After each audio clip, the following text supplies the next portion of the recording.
When it comes to the anatomy of sexual pleasure, there are a lot of common misconceptions. First, I want to share that studies show that there is a strong correlation between how much porn people watch and how good or bad they feel about their own bodies. Please know that the genitals you see in porn are, for the large part, surgically modified or covered with a prosthetic. Yes, advances in penis prosthetics are booming. So, please, never compare yourself to what you see in porn or the media. I promise you, you are beautiful and perfect the way you are. Now, let me ask you a very serious question, one that I always pose to my students. Do you have a pet name for your genitals? When I poll my students, the data consistently shows that if you have a penis, you are much more likely to have a name for it or even talk to it than you are if you have a vulva. Why? Two reasons. The first is the simple fact that the penis is just out there. It's common sense that it is easier to get to know something and maybe form a friendship with it when you can see it. This is why I always recommend to anyone with a vulva that they get out a hand mirror and spend some time getting acquainted.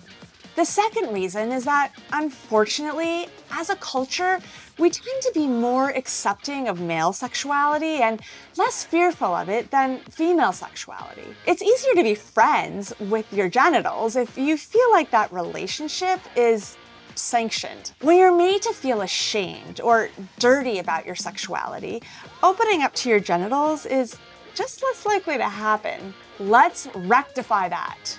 This is a diagram of a vulva, the external portion of female sexual anatomy. The vulva includes the mons, the outer labia, the inner labia, and the clitoris.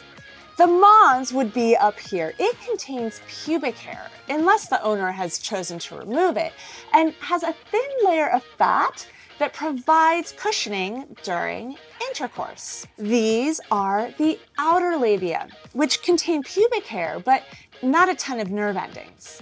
The inner labia, by comparison, are smooth and contain lots of nerve endings and erectile tissue that become engorged with blood during sexual arousal. Located at the top of the vulva, where the inner labia meet, we find the external portion of the clitoris.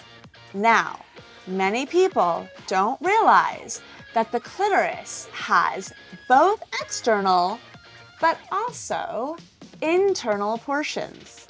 This is the external, visible portion of the clitoris, and it includes the glands, the shaft, and what would be a clitoral hood. However, the clitoris also has internal structures that are lesser known but critical to sexual pleasure. They include the crura, which is this wishbone-shaped structure here, as well as the vestibular bulbs, both of which, and this is critical, wrap internally around the outer third of the vagina. The vestibular bulbs and crura are also erectile tissue, meaning they swell and become larger during sexual arousal. Altogether, the entire structure of the clitoris has 10,000 nerve endings. Its sole purpose is sexual pleasure. The second key area of sexual pleasure is the G-spot, which is located 2 to 3 inches inside the vagina on the upper wall. For some, the G-spot has a walnut-like texture that makes it feel distinctly different than other areas of the vagina. But for some, their G-spot feels just as smooth as the surrounding areas of the vagina. For them, the G-spot is just a general spot that responds particularly well to sexual stimulation. Sometimes, as a result of G-spot stimulation, women experience squirting, which is when a small amount of fluid is secreted from the Skene's gland and pushed out through the urethral opening during a particularly intense orgasm. It's important to note, however, that not all women have a G-spot, and sorry, Pornhub, not all mind-blowing orgasms lead to squirting.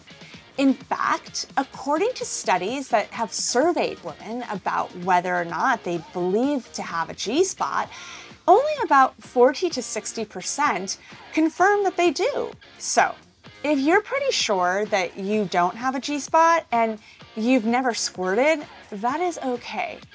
You are not missing out on some holy grail of orgasms. Here's why. Using MRI technology, scientists now understand that stimulating a woman's G-spot is actually just stimulating the internal portions of the clitoris, which, remember, wrap fully down around the vagina. In other words, it all comes back to the clitoris, just in different pathways, which is important because only 18% of women can experience an orgasm from penetrative sex alone, even if it involves stimulating the G-spot. Most orgasms require at least some form of clitoral stimulation. So, get to know the full geography of your clitoris. You will be happy that you did. I promise. Let's switch our attention to male sexual anatomy. Shown here is the glans, or head of the penis, of a circumcised penis. Notice how it is anatomically similar to the glans of the clitoris and contains many nerve endings. Underneath the glans is a ridge of tissue called the corona and the frenulum, which is a highly erogenous space for many penis owners. A word about penis size. According to large-scale data, the average erect penis is 5.5 inches. Unlike what Pornhub suggests, you do not need a 12-inch penis in order to pleasure your partner. In fact, research shows that when asked to identify penises that are the ideal length, heterosexual women on average choose penises that are only very slightly larger than average. So why doesn't penis length matter? Think about it. The G-spot is located 2 to 3 inches inside the vagina. 2 to 3 inches. So anything more than about 5 inches long is going to need to back up a bit before it can really make the sparks happen. But this doesn't mean that size doesn't matter at all.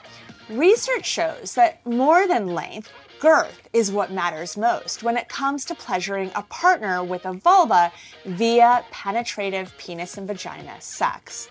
This is because a girthy penis is more likely to press against the walls of the vagina, which again offers more stimulation to the internal structures of the clitoris.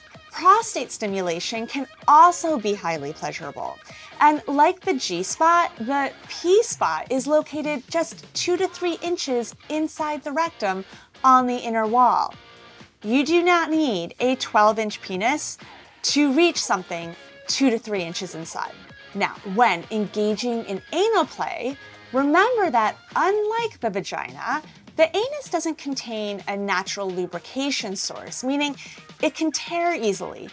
So always use lube, and be sure that whatever gets inserted into the anus has a base or a person attached to it, because otherwise the inserted object can easily get sucked into the lower intestine, leading to a highly embarrassing trip to the ER. Ultimately, any trip we want to take in life goes better once we get a handle on the geography. So when it comes to your body, your partner's bodies, and cultivating pleasure, be a fearless explorer.